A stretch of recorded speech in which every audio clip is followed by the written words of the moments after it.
Olá, muito boa tarde. Eu sou Daniel Lucas Oliveira. Estamos aqui iniciando mais um Grita São Paulo Entrevista e temos um convidado muito especial. É o professor Dr. Júlio César Sanches. Ele é advogado, mestre, doutor, escritor, assessor, procurador municipal e coordenador de pós-graduação e cursos preparatórios. Júlia é professora em mais de 26 universidades e instituições de ensino no Brasil, professor convidado pela TV Justiça, Saber Direito, apresentador do programa da TV Cresce, OAB Questão de Direito, e possui um canal no YouTube com mais de 70 mil inscritos. Eu até brinquei com ele um pouquinho antes do programa aqui, e falando com ele aqui, Dr. Júlio, como viver com todas essas atribuições? Realmente tem que ter uma equipe muito boa, é fundamental, e também respeitar a agenda, né? Ter uma metodologia, tentar ser disciplinado, né? Não dá para ser toda hora, todo momento, mas seguir a agenda é fundamental para poder dar conta e com qualidade, com excelência, que é o principal, né? É isso aí, doutor. Doutor, passamos um momento de transformação. Eu acredito que a questão da pandemia trouxe grandes desafios, muitos desafios para o setor, né? E nessa nossa introdução, eu gostaria que o doutor falasse um pouco desses desafios, as dificuldades, né? Como tem sido essa novidade para o próprio setor imobiliário? O direito imobiliário, né, que é um direito fundamental para o mercado imobiliário, em época de pandemia, eu costumo dizer que cresceu muito e foi reconhecido de fato. Muitas vezes o direito imobiliário, principalmente na graduação de direito, ele é esquecido. Ele é estudado como um direito civil. Mas o direito imobiliário ele tem princípios e conceitos próprios. E em época de pandemia ele fica notório, porque nós temos diversas situações. O direito imobiliário estuda assim as relações condominiais, e no direito condominial nós temos muitas discussões a respeito da pandemia, o que pode, o que não pode fechar, o que pode e o que não pode ser obrigatório. Aí nós vamos para os contratos imobiliários. Em época de pandemia, como que ficou? Como que fica essa situação dos financiamentos imobiliários? Será que eu consigo ganhar tempo para fazer o pagamento da minha parcela imobiliária, né? Na parcela do meu empréstimo, do meu financiamento imobiliário? Também uma questão muito falada, cogitada.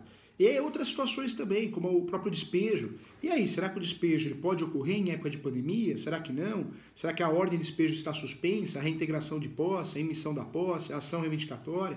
Então são questões importantes. E uma questão que eu acredito que é o ápice, né, do direito imobiliário e do mercado imobiliário nesse momento de pandemia é o aluguel. Será que eu posso aumentar o aluguel em época de pandemia? Será que eu vou aplicar o IGPM? Né? O IGPM estourou, explodiu.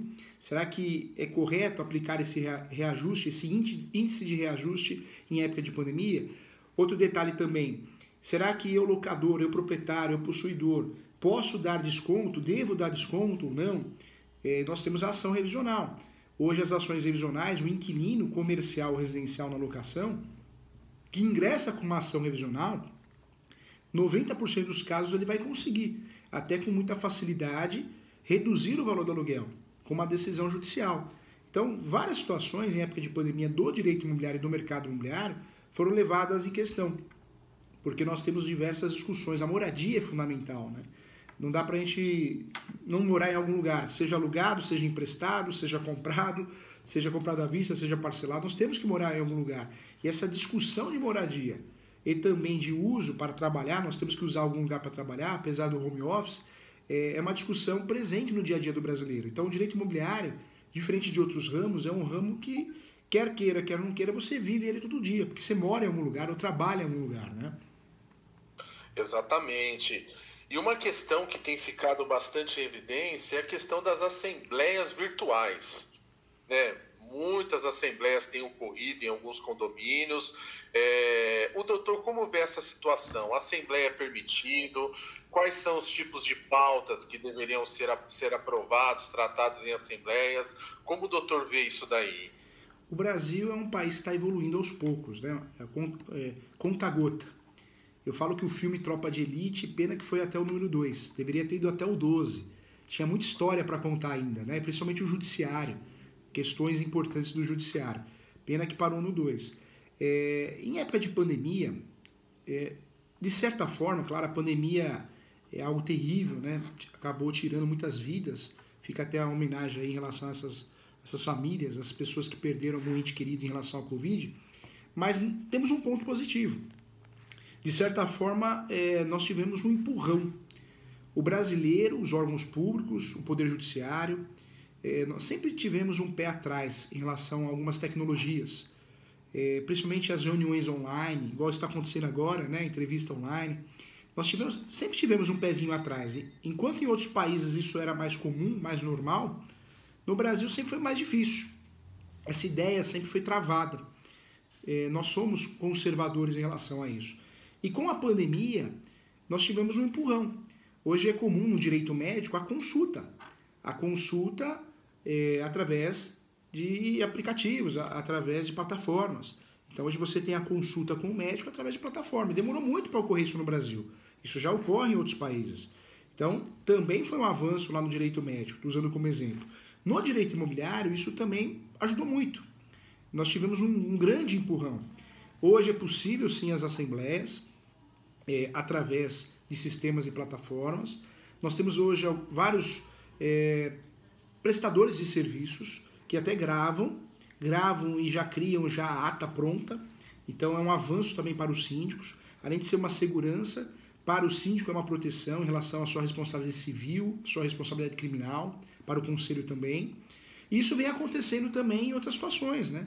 As audiências hoje, 99,9% das audiências que estão ocorrendo no Brasil, tanto a audiência justificativa, justificação, saneamento, instrução e julgamento, conciliação e mediação, e até as sustentações orais nos tribunais, estão ocorrendo de forma online, através também de plataformas. Então, a pandemia, claro, é muito triste, mas no que diz respeito a impulsionar o uso dessas tecnologias em todos os segmentos, né, e também no direito, não só no direito civil, mas em outros ramos do direito, e principalmente no direito imobiliário, foi um avanço. Então hoje nós temos sim a oportunidade, eu enxergo com bons olhos, eu acho que reuniões condominiais podem ser feitas perfeitamente pela plataforma, online, isso é seguro em época de pandemia, pós-pandemia, esperamos que chegue isso logo, pós-pandemia, que todo mundo tome a vacina, mas de fato é um avanço.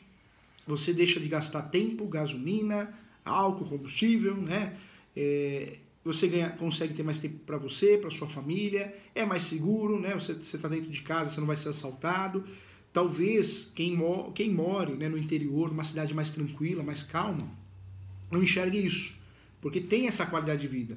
Mas para quem mora em grandes metrópoles, sabe do trânsito, sabe dos riscos de furto, assalto, né, a falta de segurança jurídica, a falta de segurança pública que nós temos, sabe que esses meios são eficazes, são importantes. Já tive a oportunidade de participar de pelo menos umas 12 assembleias condominiais através de plataforma, usando sistemas diferentes, alguns gratuitos, outros pagos, e foi perfeito, foi muito bacana.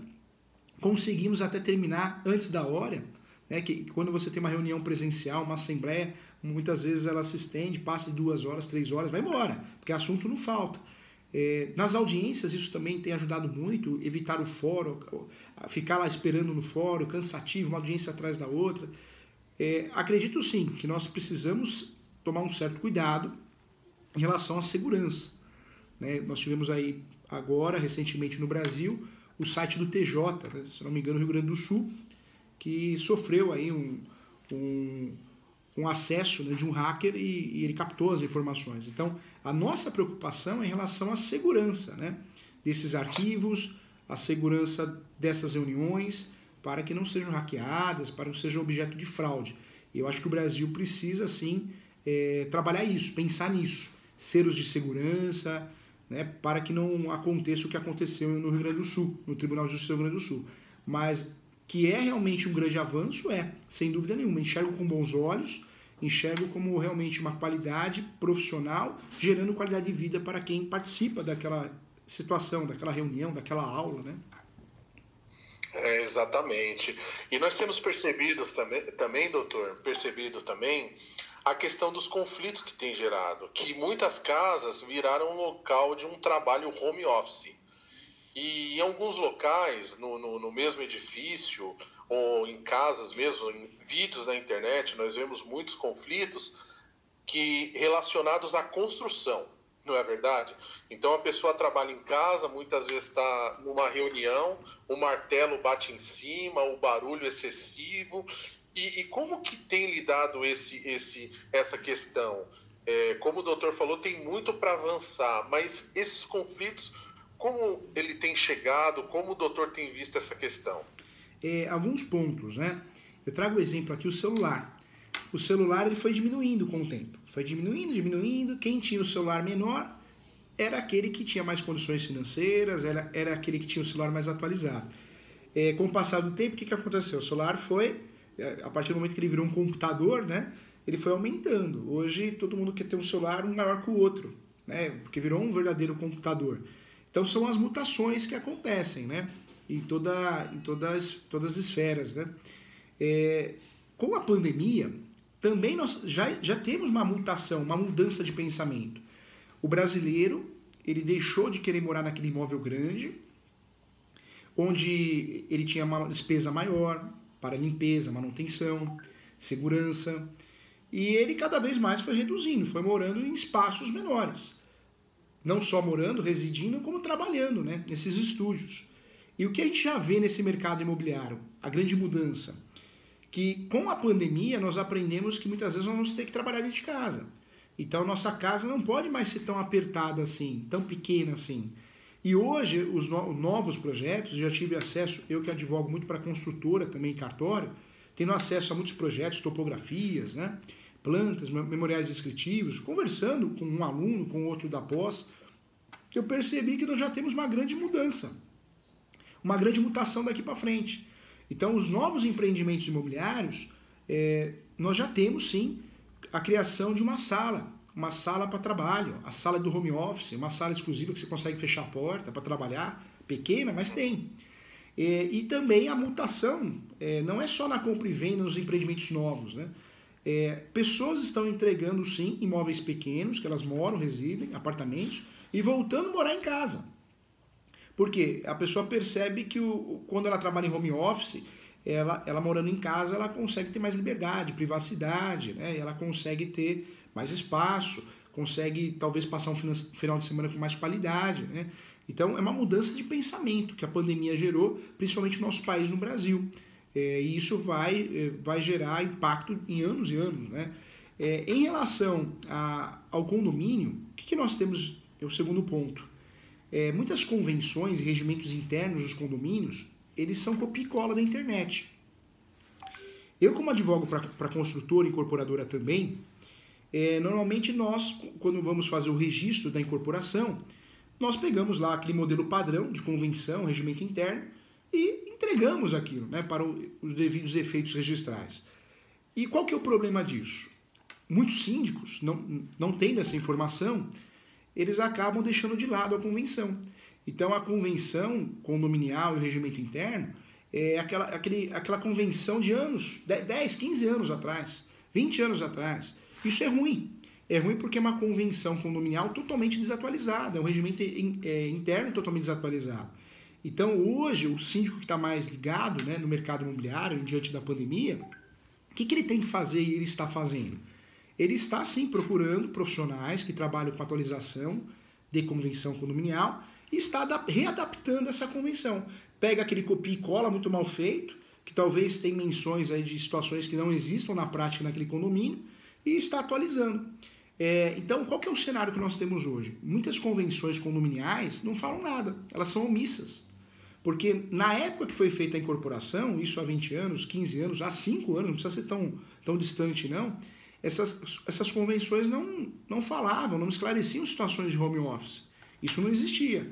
Então hoje o síndico ele tem essa dificuldade, porque nós não temos uma regulamentação na convenção. Então fica aqui a dica, fica aqui o pedido, né, para que os síndicos profissionais ou síndicos moradores façam essas atualizações. É um trabalho muito importante, eu diria que extremamente necessário atualmente, porque o home office tem que ser regulamentado. O home office ele tem que ser regulamentado, por quê? Porque alguns serviços sim, você consegue trabalhar em casa. Então, talvez você gravar vídeos, né, participar de reuniões, vender algo por telefone, trabalhar de forma intelectual. E agora, aquele que precisa cortar um pedaço de madeira, né, aquele que faz barulho, talvez, será que dá para trabalhar home office? Já não dá, né? Já não dá porque vai incomodar o vizinho, né? E qual que é o alicerce do direito de vizinhança no Brasil? É os 3 S's, né? De forma bem didática. O que é direito de vizinhança no Brasil, professor Júlio? Os 3 S's. Saúde, segurança e sossego. Quando eu posso processar um vizinho? Quando eu posso ser processado por um vizinho? Quando eu posso processar o condomínio ou o condômino, né? Ou vice-versa? Quando existe uma afronta aos 3 S's, que é a saúde, segurança e sossego. O home office, se ele interfere, se ele afronta o sossego, pronto. Já existe aí um problema, uma anormalidade. E isso pode parar no judiciário. Então, como evitar isso? Então, fica a dica novamente aí para os síndicos, né? Se você é síndico profissional, síndico morador, não tem jeito, você vai me desculpar, mas o que você tem que mexer para ontem já tinha que ter feito, né? Mas se não fez, dá para fazer ainda, mas correndo com urgência, é a atualização dessa convenção condominial, onde você vai criar de fato o home office dentro dessa convenção condominial, do regimento interno, e limitar até onde pode chegar. Olha, serviços intelectuais podem ser feitos home office, serviços que geram barulho acima de tal, né, grau, já não pode. Tem que limitar isso, até para que o síndico tenha o quê? Uma fundamentação para poder aplicar uma advertência verbal, uma advertência por escrito, uma multa. Então, o cenário hoje, diante do home office, é uma confusão danada, porque as convenções são copia e cola da internet, são copia e cola lá da incorporação, ninguém se preocupa a atualizar, porque acha que é bobagem, acha que vai gastar, mas é algo essencial para que o síndico consiga trabalhar e não acabe perdendo a mão, né, em relação aos condôminos. Então, muito importante essa atualização, que é feita com facilidade. Atualiza, vai no cartório de imóveis e a verba. Pronto, a verba está atualizada, né? Prevalece a última, a que foi atualizada. Mas, muitas vezes, por falta de conhecimento, os síndicos, os moradores, os condôminos não sabem disso. Perfeito, doutor Júlio. Doutor Júlio, tem uma questão importante, falando em condomínio, eu gostaria de saber o entendimento do doutor. Nós sabemos que a previsão orçamentária do condomínio, né, e as contas sempre do ano anterior, elas devem ser aprovadas. Mas sabemos que o número de desemprego, pessoas desempregadas aumentou, mas, infelizmente, ainda existem condomínios levando questões como pintura de prédio, querendo arrumar a fachada, coisas que vão onerar um dinheiro ainda maior para aquele condômino que já deve. Como o senhor acaba vendo essa situação? Será que é o momento dessas reformas? Será que é o momento dessas pinturas? Por mais que o condomínio tenha um caixa bom, porque existe uma contradição. Nós temos um caixa bom, ou se não está faltando dinheiro, mas tem dinheiro no caixa. Nós vamos usar o do caixa, mas o número de inadimplentes é grande. É um pouco contraditório, né? Será que pautas como gerando gasto por o condomínio é o momento? Nesse momento de pandemia, o que eu venho falando nas aulas, nas palestras, nas entrevistas, está faltando o quê? O bom senso. Não adianta eu pensar só em mim, só na minha família, cada um tem uma situação financeira diferente, nós temos que respeitar isso. Infelizmente, falta bom senso por parte dos síndicos, por parte de muitos condôminos, por parte de vizinhos, por parte das pessoas, né? Infelizmente, a pandemia, que era assim, para de fato nos ajudar a entender a importância da vida, a importância do próximo, né? A importância do tempo, muita gente não aprendeu nada com a pandemia. O que a gente vê no trânsito, as pessoas continuam discutindo, cada vez mais, né? Agressões físicas constantemente ocorrendo, a mídia mostra isso, verbais nem se fala. Hoje a orientação é evitar brigar no trânsito, porque as pessoas estão sem paciência, estressadas, deprimidas por causa da pandemia. Então, para sair uma fatalidade é muito rápido, para acontecer. Então, a orientação é evitar. E essa falta de bom senso, ela vai gerar, sim, complicações, e podendo parar até no Poder Judiciário. Eu concordo plenamente, nesse momento de pandemia, onde muita gente está desempregada, famílias, né, desempregadas, não é o momento de você fazer reformas, manutenções de aparência, né, benfeitorias que não tenham uma conexão com algo urgente. As reformas devem ocorrer, sim, reformas, manutenções, quando existe uma urgência. Uma urgência porque realmente tem que fazer. Então, energia, hidráulica, não tem o que falar, né? Elevador, mas reformas, só para deixar mais bonito, a aparência, né? Benfeitorias que não sejam necessárias, a orientação é que os síndicos nesse momento não façam isso. Por quê? Porque existe sim um aumento da inadimplência condominial. Acredito que em todos os segmentos nós tivemos um aumento muito grande em relação à falta de pagamento. Isso é real, né? Não tem como fugir disso. É notório o desemprego no Brasil. Tem gente que não enxerga, não tem a noção de quantos desempregados nós temos no Brasil. Isso é muito triste. Então nós pedimos bom senso. Nas palestras eu sempre oriento, bom senso, síndico. O síndico, nesse momento, não é o momento de você criar despesa. É o momento de ficar com o básico, né? O feijão com arroz mais bem feito. Então, nesse momento nós pedimos sim o bom senso. Infelizmente, quando acontece isso, quando o síndico leva para uma assembleia e essa manutenção, mesmo não sendo uma manutenção de reparatória, se for aprovado, né, infelizmente, não existe uma medida judicial que o condomínio possa fazer. Né, uma medida judicial que o condomínio possa fazer, olha, eu não aceito que eu estou desempregado. Não tem. Por isso morar em condomínio tem um lado bom, né, que é a segurança, muitas vezes, talvez as áreas de lazer, né, mas tem um lado muito ruim, que você não é proprietário sozinho, né? Principalmente da parte comum, da parte individualizada tudo bem, né? Você é proprietário, é só seu, é uma área exclusiva para você, mas você não tem o poder das decisões a respeito das áreas comuns. Tudo isso é discutido em assembleia, não é só o síndico que vai decidir, a assembleia, votos, né? Então hoje nós não temos no Brasil uma medida judicial, diferente até que outros países, né? Alguns países europeus nós temos medidas judiciais para mudar a decisão de uma assembleia. No Brasil não. Na legislação condominial nós não temos nenhuma medida judicial, então se for aprovado realmente em assembleia, essa reforma, essa benfeitoria, né, mesmo que não seja de caráter de urgência, sendo aprovada, não tem como fugir. É um ponto negativo do condomínio. Justamente eu fiz essa pergunta porque é até um contraditório. A pessoa ela deve no condomínio, ela é inadimplente e aí o próprio síndico com o conselho vai gerar novos custos onde a pessoa não tem nenhum direito de se manifestar, porque se ela está atrasada ela não pode votar em assembleia. É verdade, verdade, concordo plenamente. Doutor Júlio, eu estava vendo o canal no YouTube do doutor e indico, você que está aí acabando a entrevista, vai lá, doutor Júlio César Sanches, muita coisa legal. O que eu gostei nos vídeos que eu vi é que sempre quando são temas polêmicos, o doutor no finalzinho sempre dá uma esperança, tenha calma, procura resolver esse problema, esse momento de dívida vai passar. Eu achei isso muito humano, muito legal mesmo.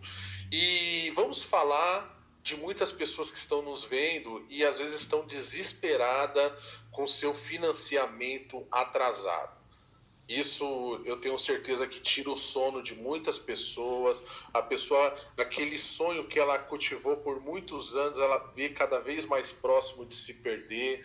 O que fazer neste momento de desespero? O que eu oriento, né, em relação ao financiamento imobiliário? É triste, mas muita gente vive da desgraça do próximo, né?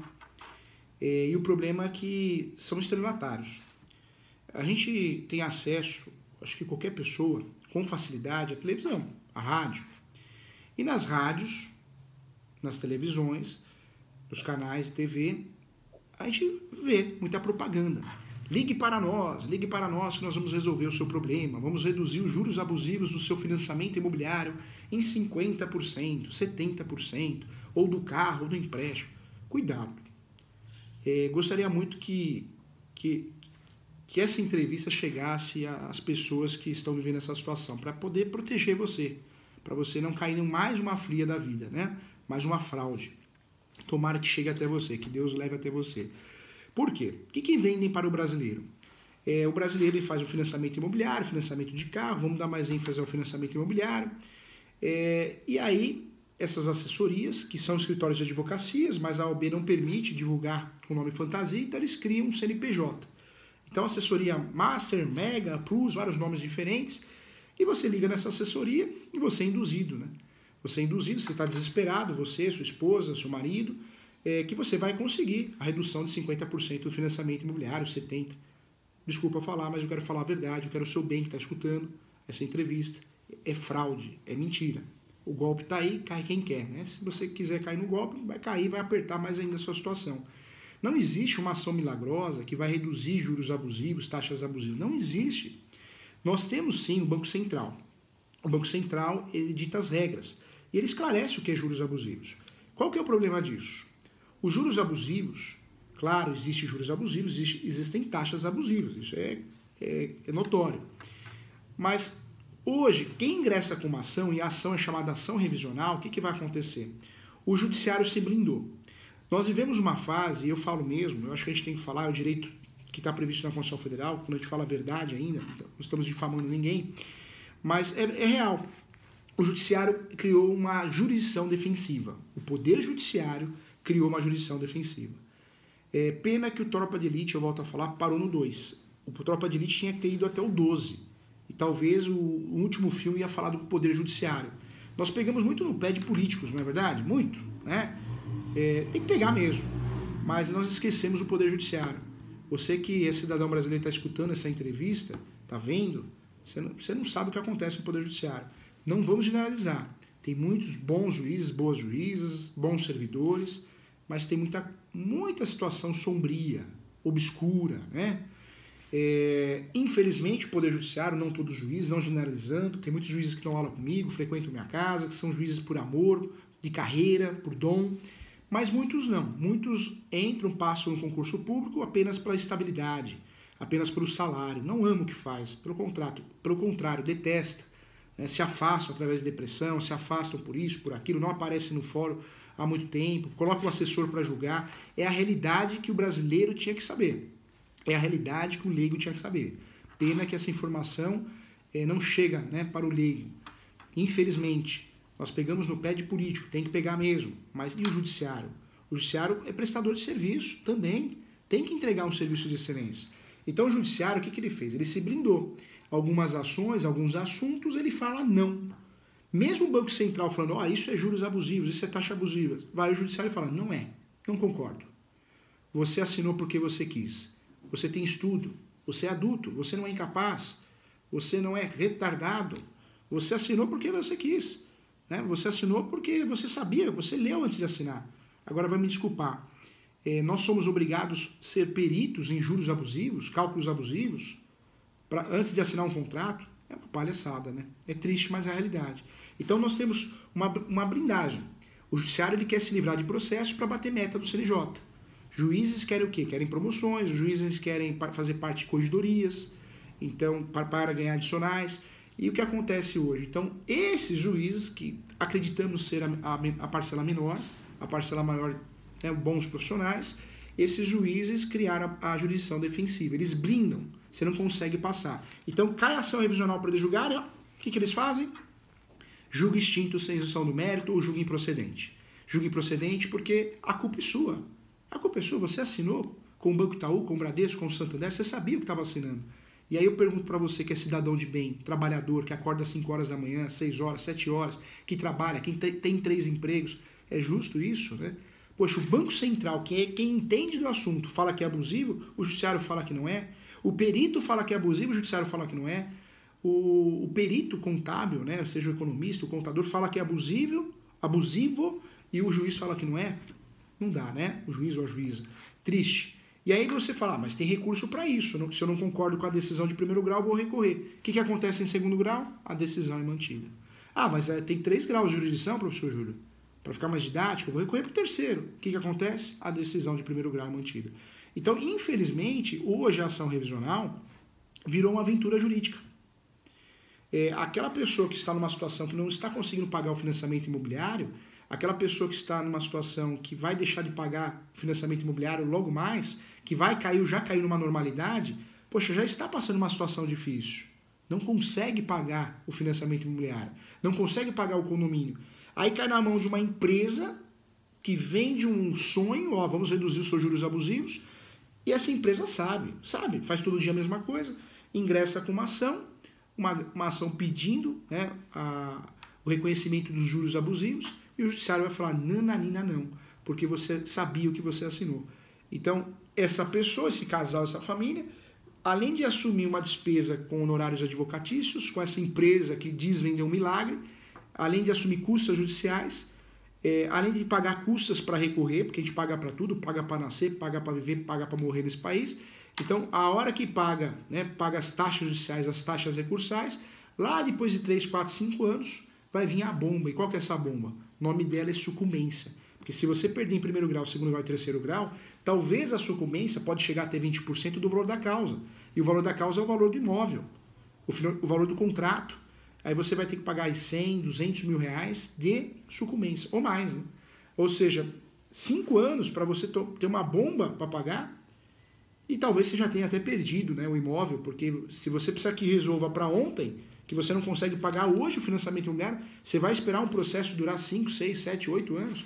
Muito errado, muito absurdo, né? Então muita gente tem parcela de culpa nisso. Então cuidado, você que está escutando, financiamento imobiliário não é brincadeira. Não estou conseguindo pagar, professor Júlio, o que eu posso fazer? Tenta fazer um aporte, pegar um dinheiro emprestado, algum parente, algum conhecido, um caixa que você tenha, faz o aporte. O que é o aporte? Você consegue pagar, quitar parte da dívida, parcial. Tenta fazer a portabilidade para um outro banco, com muito cuidado, né, para não cair em golpe também, mas a portabilidade muitas vezes reduz a parcela. Tenta verificar com o banco se ele tem um sistema de suspensão do financiamento, são poucos bancos que fazem isso, mas em época de pandemia nós tivemos. Tenta evitar ações. Se você vê que não tem jeito, qual ação fazer? Não é revisional. Eu não orientaria para minha mãe fazer revisional. Eu não orientaria para um filho meu fazer revisional, porque vai dar errado. Você vai arrumar mais despesa, mais dor de cabeça e vai ficar muito oneroso. Existem outras ações que você pode usar. Ação de exigir contas, para obrigar o banco ou a incorporadora a prestar contas. Café com leite não vai resolver, mas é uma ação que não causa tanto impacto, não te coloca em risco. Talvez uma ação de perdas e danos para os juros abusivos também não resolva, porque o dano moral no Brasil é tabelado, você não consegue ganhar com facilidade decisões acima de 5 mil, 10 mil, então não vai resolver. Se você tem um financiamento imobiliário, dependendo do valor da prestação, 10 mil reais não vai surtir efeito. E aí a última oportunidade que eu enxergo, que é uma ação, pelo menos não é uma ação aventureira, é a ação de rescisão de contrato. Ah, professor Júnior, mas se eu fizer uma ação de rescisão de contrato, eu vou perder meu imóvel. Não, você está dando um passo para trás e talvez 5 para frente. Porque se você não está conseguindo pagar o financiamento imobiliário, ou vai chegar uma hora que você não vai pagar, esse imóvel vai a leilão. Alguém vai arrematar, vai falar para você, saia do meu imóvel, que agora é meu. Se você não sair, ele vai fazer a emissão da posse com liminar e vai tirar você. Então você pode se antecipar tudo isso, a esse sofrimento, a sucumbência, fazer uma ação de rescisão de contrato e pedir a devolução dos valores pagos, que pode chegar a 70%, 80%, 100% em alguns casos, né, atualizado, e começar uma vida nova, num outro local, num outro imóvel. Então hoje, cuidado. A minha orientação seria o quê? Tentar resolver amigavelmente, através de portabilidade, através da conversão. Quando eu pego um financiamento de uma construtora e quero passar para um banco, é conversão, o nome não é portabilidade.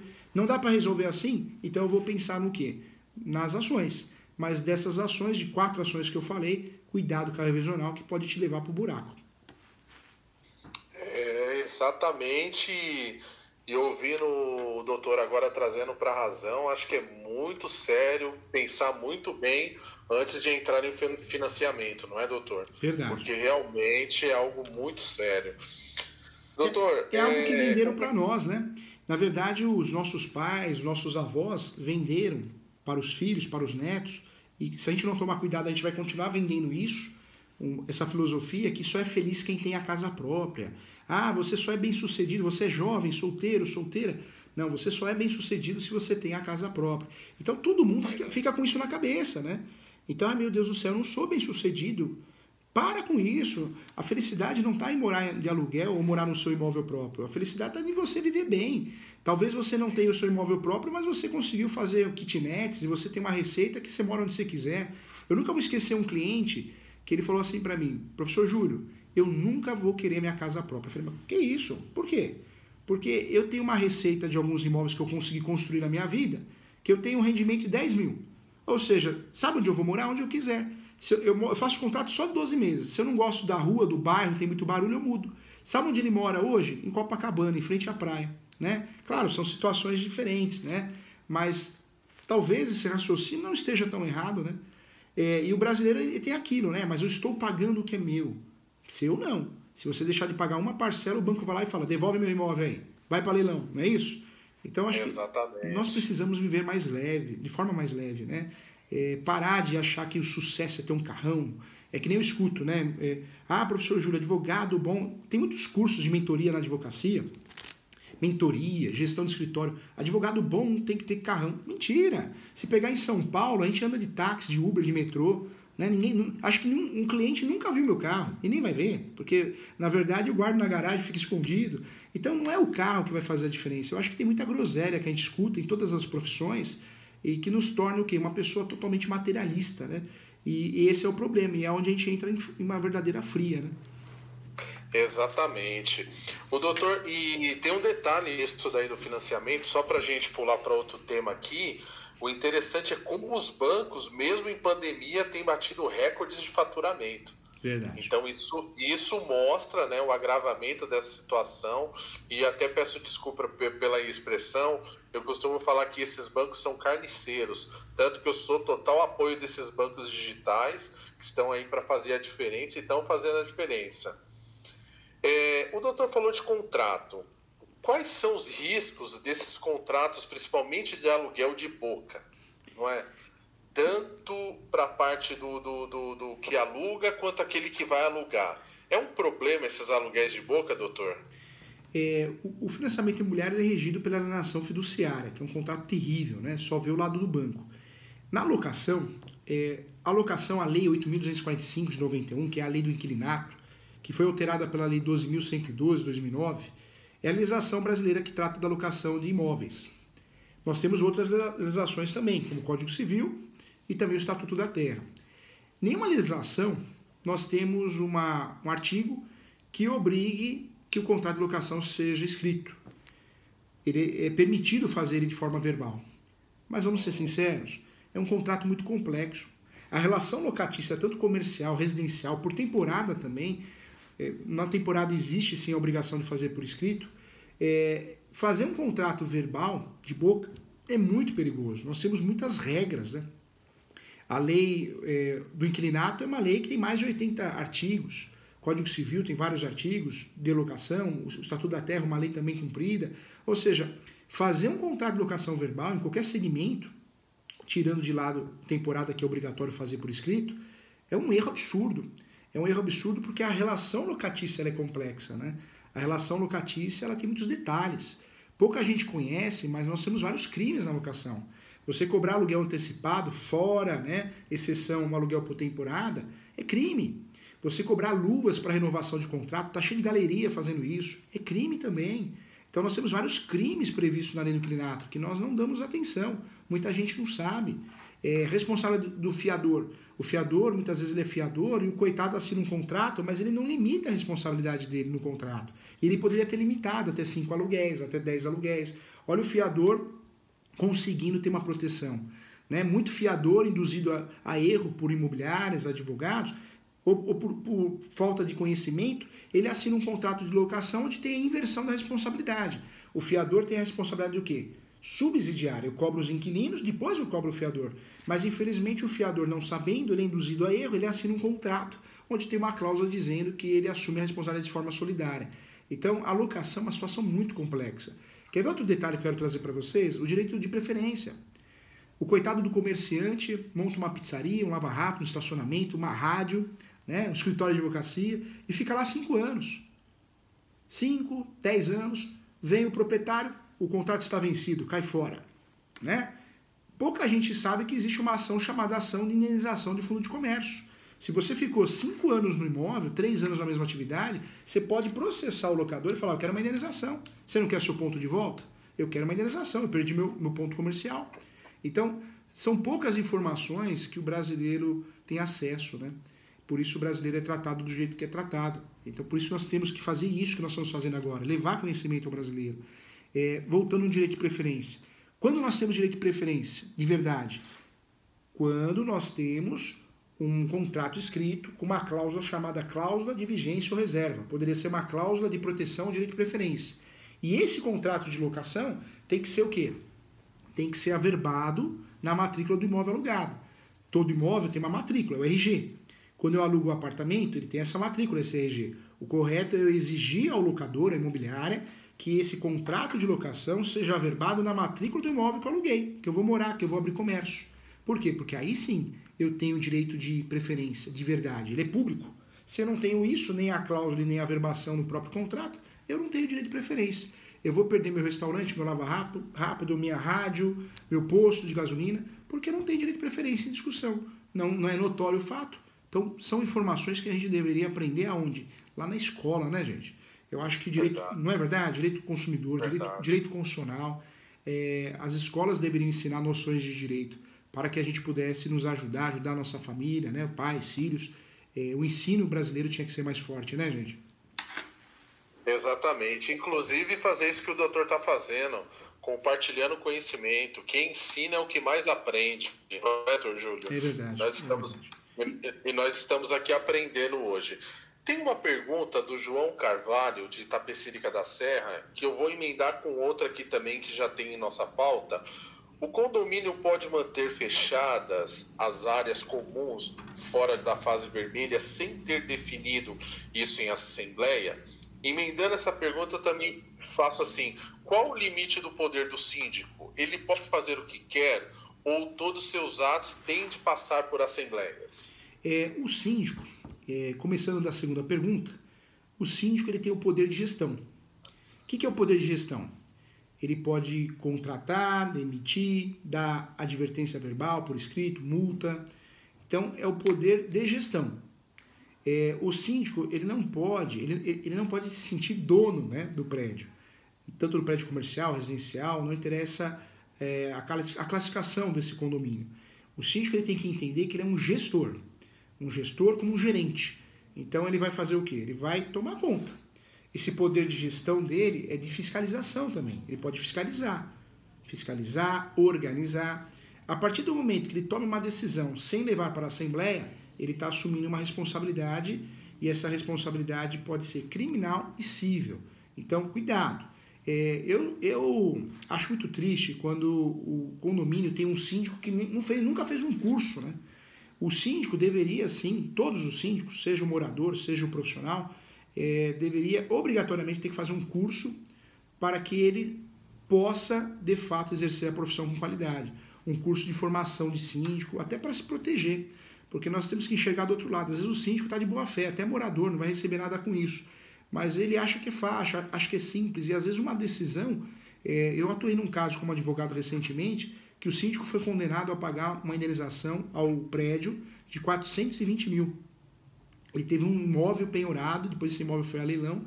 Então, o síndico muitas vezes não tem ideia da responsabilidade que ele tem, tanto civil como criminal. Então, o síndico ele precisa o quê? Não queira fazer mais que a sua função. Seja gestor, né? E se limite ao quê? A gestão, a fiscalização. Tudo que for decisões importantes, leva para a Assembleia. E aí sim você está mais seguro. É uma boa. Essa questão, é isso que eu queria falar também. Nós temos síndicos que não são exclusivos. Ele tem outra atividade e no tempo vago, vamos dizer assim, ele é síndico e acaba recebendo por isso. O doutor acaba vendo como um problema ou dá para conciliar? Acho que sim. Eu não enxergo o síndico morador como algo errado, né? O problema é que o síndico morador ou o síndico profissional ele tem que ter uma habilitação. Nós tínhamos que ter uma lei que para ser síndico você tinha que ter um certificado, como existe dos bancos, né? O CPA, né? Tem várias nomenclaturas diferentes, acho que inclusive até mudou. Mas para ser síndico você tinha que ter, né, pelo menos uma formação básica. E não só para proteger o condomínio, mas para proteger o síndico, porque às vezes ele está lá de boa fé, ele ou ela, e acaba sofrendo aí uma responsabilidade muito grande, uma ação indenizatória, um processo criminal, sem saber por quê, porque ele não faz ideia do que está fazendo. Então acho que tinha que ter uma fiscalização maior, ou pelo menos um incentivo maior ao síndico ter uma qualificação, uma habilitação para poder desenvolver o seu trabalho, né? É verdade, doutor. Doutor, tem uma pergunta aqui da Merlin Nascimento, ela é de Itaquaquecetuba, é uma pergunta bem curiosa. No meu condomínio, que tem apartamento de 3 dormitórios com varanda, paga um valor maior de condomínio. Isso foi decidido em assembleia. Gostaria de saber se é correto. É correto. Na verdade, existe sim diferenças de valores de condomínio. Esses valores vão ser determinados realmente pelo metro quadrado. Então, um apartamento que é maior que o outro, ele pode pagar sim um valor proporcional e isso vai tornar o condomínio maior do que o outro que tem um apartamento menor. Então, não existe nenhuma legislação que proíba isso. Na verdade, é muito comum e muito utilizado isso no cenário brasileiro, viu? Ah, perfeito. Então tá respondido aí para Marilyn. Doutor, aproveitando uma situação, temos também observado muitos conflitos em relação à pessoa não pagar o aluguel, o dono do imóvel nervoso, né?